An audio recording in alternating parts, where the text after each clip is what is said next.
Ladies and gentlemen, when it is Tuesday, it is a Raw Leadership Talk. And we are glad to be back on this platform, the Raw Leadership Talk, joined with Dr. Paul Kariuki all the way from Durban, South Africa, for a splendid discussion that we're going to have here today and for the rest of the month. And I can assure you, you don't want to miss this in such a time as this, even as we discuss leadership and we keep it raw here at the Raw Leadership Talk.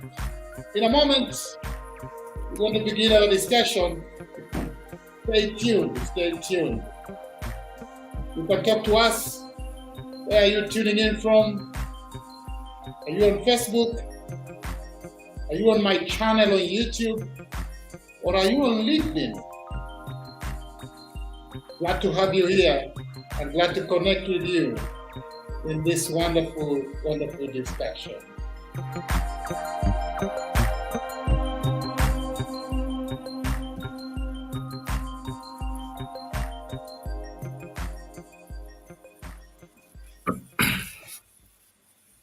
Thank you, thank you. Dr. Paul, how have you been? Hey, I'm winning. I'm blessed. I'm fantastic this evening. I'm glad to be back on the show. I'm excited and I hope you have been well too. Yes, I've been well, I thank God.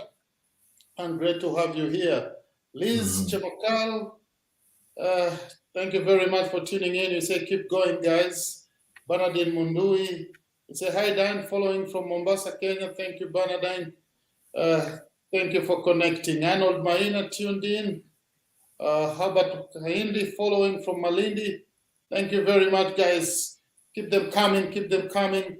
Get engaged in this wonderful discussion that we're going to have today. And today we are talking about inclusive leadership, a must for organizations in the post-COVID-19 era.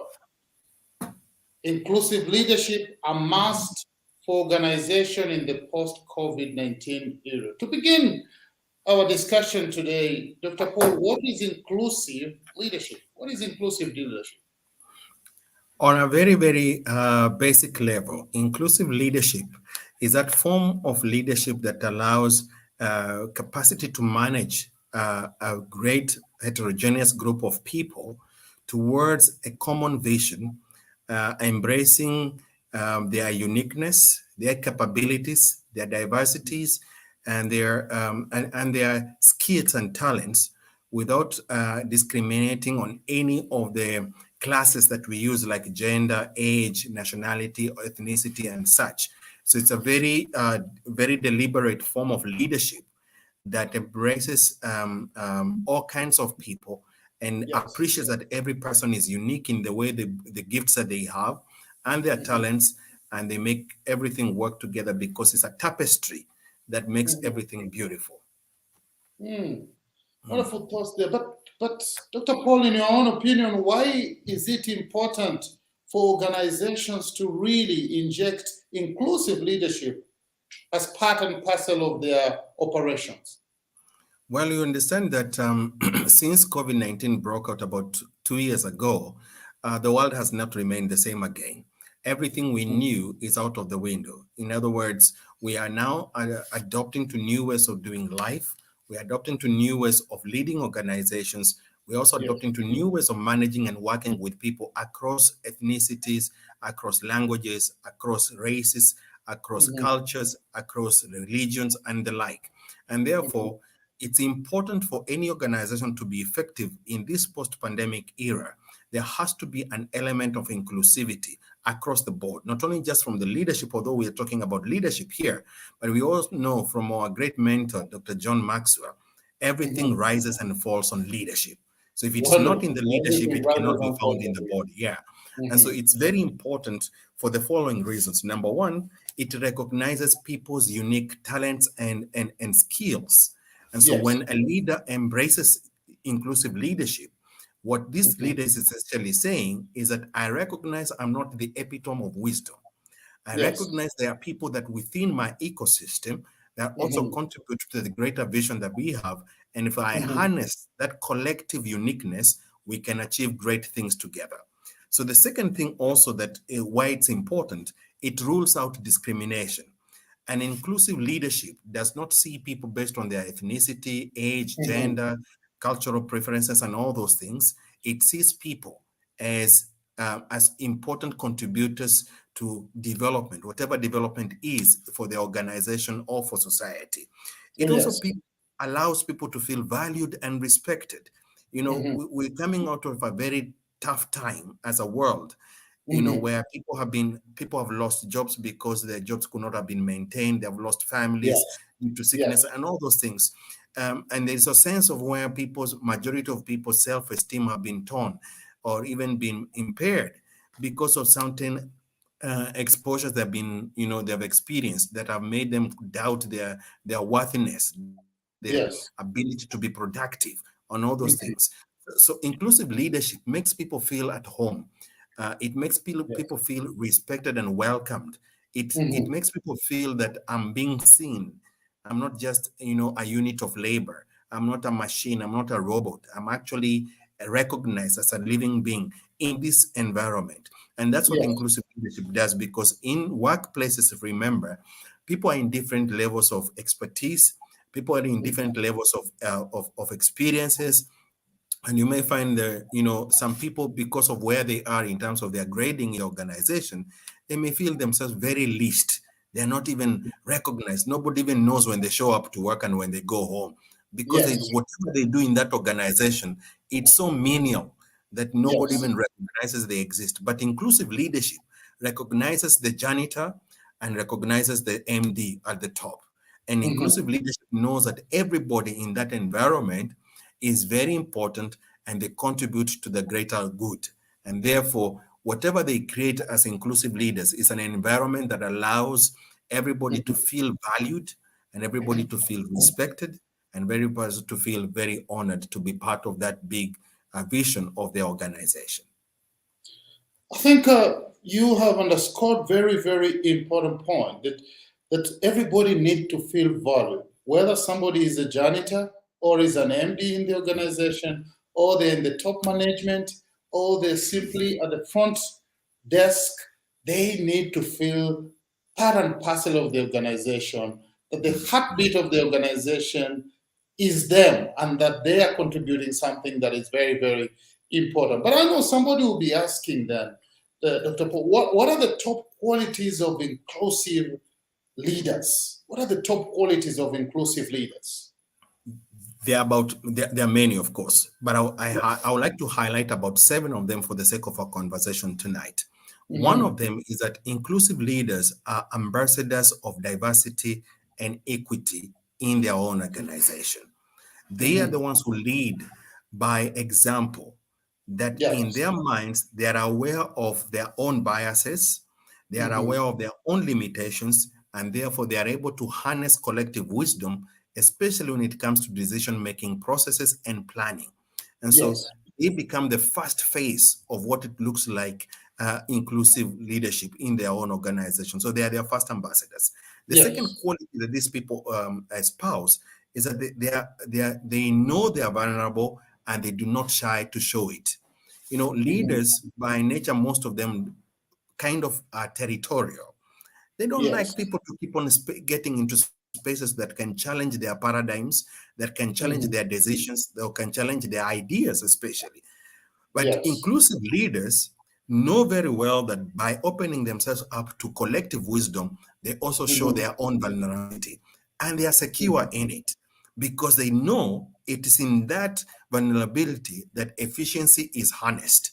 And so they are Yes. very much secure in their own skin, so to speak, and they're also very vulnerable and they don't fear to show it.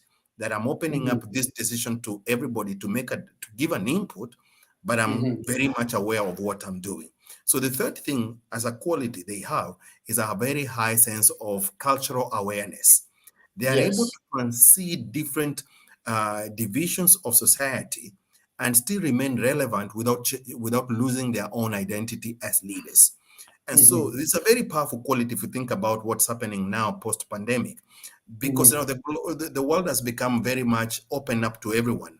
An Yes. organization can have people in one location, but are working with another group of people in another continent at the same time or different Mhm. times. And therefore, the leaders who are now being put into these spaces now, they have to be culturally aware so that they know what to do and how to do it and when to do it so that they do not infringe in people's rights. At the same Mhm. time, they don't come across as abrasive and insensitive to other people's cultures and languages and interests and preferences, Yes. especially when it comes to things that do define people's values. The fourth Mhm. thing that these leaders do, they are always ready to combat old-fashioned leadership styles. Yes. See, the paradigm now is not a one-man show. The paradigm now is that we are in this together to make it happen. Yeah, Completely. everybody is important in this process, and so as leaders, then they're not very much comfortable with status quo. They're Yes. always willing to push the boundary and be able to try newer things that will make everyone included. For Mhm. example, one of the things that we're going to be talking later in in the course of the month in the show is, for example, how do leaders include women in decision-making process? This has been an Yes. age-old controversial conversation across public and private sectors. But Mhm. leaders who are inclusive do understand, especially as men, there is nothing wrong and there is nothing improper to have women in leadership and to give Yes. them the support they need. But we'll Mhm. delve into that deeper when that session comes later on in this month. But this is the Yes. nature of all of inclusive leaders. They're not afraid to challenge the old-fashioned way of leading organizations or institutions. And Mhm. lastly, they are very good communicators. Inclusive Mhm. leaders do not assume things, they communicate Yes. them. They Yes. ensure that the messages are received, and it's a two-way process. They Mhm. ensure that whatever they have communicated has been understood, and the feedback received is also being received in an atmosphere of recognition that there is value in that particular idea, whichever Yes. place it's coming from, whether it's coming from a janitor or from a tea maker or from a senior management or from a board member. That idea, that feedback is critical and is valuable and it needs to be Mhm. accepted and embraced. So they are very good communicators and they keep on working on the various things that they need to become Yes. excellent communicators in their own organizations. Wonderful, wonderful thoughts there. Those who are watching, thank you very much. You can engage us with questions. You can also bring in your opinion.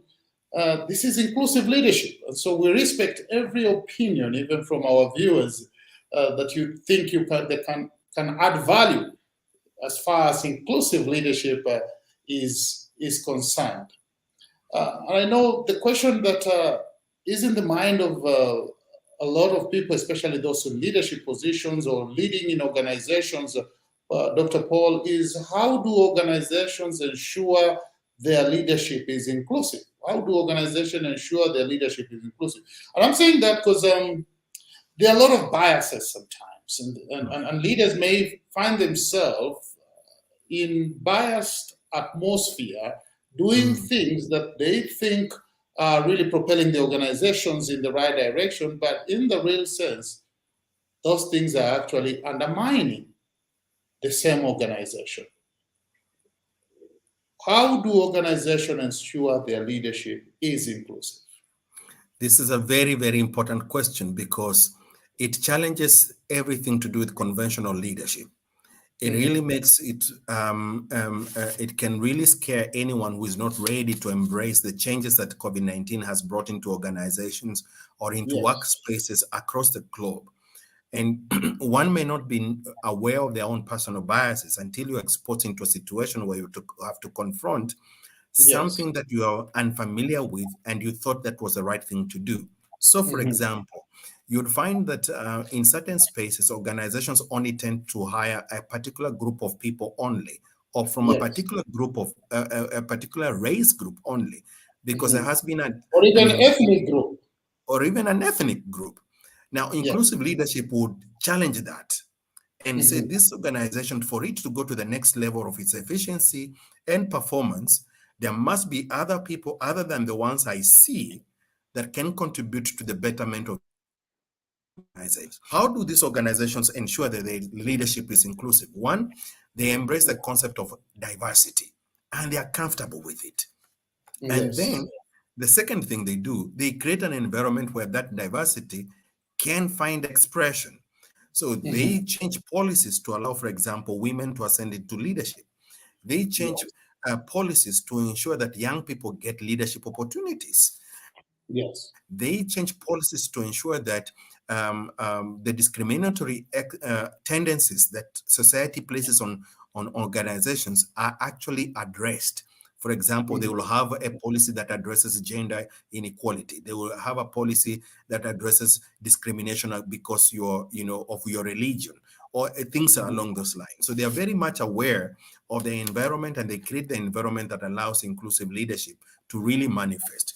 The other thing Mm-hmm. they do, of course, they are very curious. They are curious about other people and curious in a Mm-hmm. positive way. In other words, Yes. the constant question is, how can I make this person feel more comfortable to be able to enhance their own productivity and be able to Yes. remain loyal to the organization? They're curious Mm-hmm. about that. They're curious about what else can we do to make this employees environment more productive and innovative for their own professional development, but also, Mm-hmm. of course, ultimately for the organization. So that curiosity makes them want to do things better. They also Mm-hmm. want to make sure that they are culturally aware. And the other thing they also want to keep on doing to create an inclusive leadership is that they are very, very good listeners. They Yes. listen to they listen to hear what the other people may not be saying, and they are Mm-hmm. able to read in between lines and follow up conversations to unpack things that are not aware about with Yes. confidence and without fear. And that takes a lot of boldness, I can tell you that. From a leader's point of view, that takes a lot of boldness to do things like that, because one thing that leaders are conventionally are known to do, they don't like to Yes. show vulnerability. Yeah. Yes. Leaders always feel the pressure to feel like they are the ones who know the answers. They're Mm-hmm. not afraid to say, I don't know about that. Can you help me Mm-hmm. know better? The leaders are always known to be the macho person. I'm the Yes. strongest here. I'm the wisest here. I'm the Mm-hmm. visionary. Therefore, da da da da da. So when it comes to creating an inclusive leadership environment in organization, leaders are good listeners, and they are Yes. very vulnerable to open themselves up to opportunities to have even the ideas contestation, because you Mm-hmm. cannot be able to create you one, or rather I would say this, one will not be able to challenge their own biases if they are the Mm-hmm. only voice that is being heard. In fact, I have a mantra that I learned from my mentor John Maxwell, that if you are the wisest person in a room, you're in the wrong room. You need to leave. Completely. Completely. If you are the wisest person in the room, then you are in a wrong room. You need Exactly. to leave that room and get a room that you can't Exactly. be Find another challenged. one. Your wisdom can't be challenged. Thank you Exactly. very much. Dan Dante says, thanks for this show. A good leader delegates and trains. We agree with that, Dan. A good leader indeed delegates and trains people. He is not afraid to lift those who are below so that they can raise up and even go above him. He is not Hmm. afraid. He Hmm. is not afraid. In fact, I usually say that great leaders have nothing to prove, nothing to hide, and nothing Yes. to lose. And that's a Exactly. wonderful thing as far as inclusive leadership is concerned. But are there benefits, Dr. Paul? Are there benefits of inclusive leadership? There are quite several of them, and I'm going to list a few of them for our listeners tonight. One of the Yes, benefits that I embrace, because I live what I'm telling you tonight. I've really worked on this personally at a personal level in the yes, leadership process I've been. One is that it opens up room for creativity and innovation. The yes. moment a leader resigns from that position to say, I'm the wisest, I'm the best, I'm the only one, when you let all that go and allow other people to come in with their ideas, you unleash potential for innovation and potential Mhm, for creativity. And you can mhm, only imagine what that does for organizations where mhm, where employees are supported in the way that Yes. they are free to dream and they are free to create and they are free to innovate without Mhm. feeling a sense that I'm gonna be fired if I do this without permission. If I do something that does not come from the top management, it means then I'm being rebellious or I'm trying to show them off or things like that. Yes. People thrive when they are given an opportunity to release their own talents and innovation, and you'll be surprised on what people can do when that environment is created. So that's one benefit. Yes. The second benefit is that people feel they are psychologically safe to be in Yes. that environment. When they know they are respected and they are appreciated and they are honored, and it's not just in words but in actions, people feel safe. And what Yes. COVID-19 has done, in most cases, because of threats that has come with it in terms of job security, tenure security, salary security, and all those, Mhm. people are psychologically traumatized. We've seen increasing numbers of mental health issues, and some of Yes. those can be traced back to the workplace. If people don't feel psychologically safe in a workplace, they Mhm. embrace habits and ideas and things that push them to the wall. The next thing you hear people doing, committing suicide or doing other things that are very extreme, and you wonder why would such a person do that, given their Mhm. level of experience, given their level of education, and things that they have. But it's because when people don't feel psychologically safe in a workplace, there is a very high probability that they will do something unusual that can harm Mhm. them and even harm the organization. So the Yes. benefit of creating a psychologically safe environment comes with inclusive leadership, Mhm. where everyone feels this is my Mhm. place and I have a voice in it. The fourth thing that they do, the fourth benefit, is that it helps organization to challenge their own limitations. Mm. Remember, it always rises and falls on leadership. So when Yes. leaders are ready to challenge boundaries and be able to create room, in other words, they're actually even pushing the organization to challenge its own boundaries. You'll find Completely. an inward-looking organization becomes an outward-looking organization, you Mhm. know, and you find an organization that could not talk to other organizations because either they are well resourced or they Mhm. have security of finances and things like that.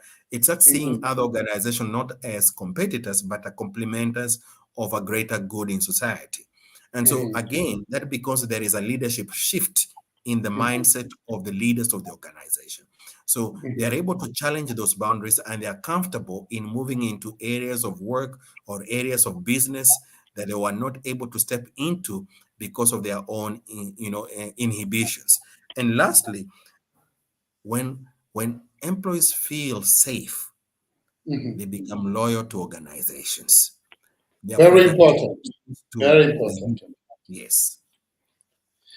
When employers feel safe, they become loyal. And you can't buy loyalty, Dr. Paul. Mhm, Loyalty is earned. And mhm, so when employees feel there is inclusivity, then mhm, they become loyal. They feel this is a safe space. We want to belong here. This is mhm, home. We want to put our best foot forward and make sure mhm. this organization goes ahead and goes higher into the mountaintop of success and significance. What will be your parting shot today, even as we bring this show to a close, Dr. Paul? What are your parting shots?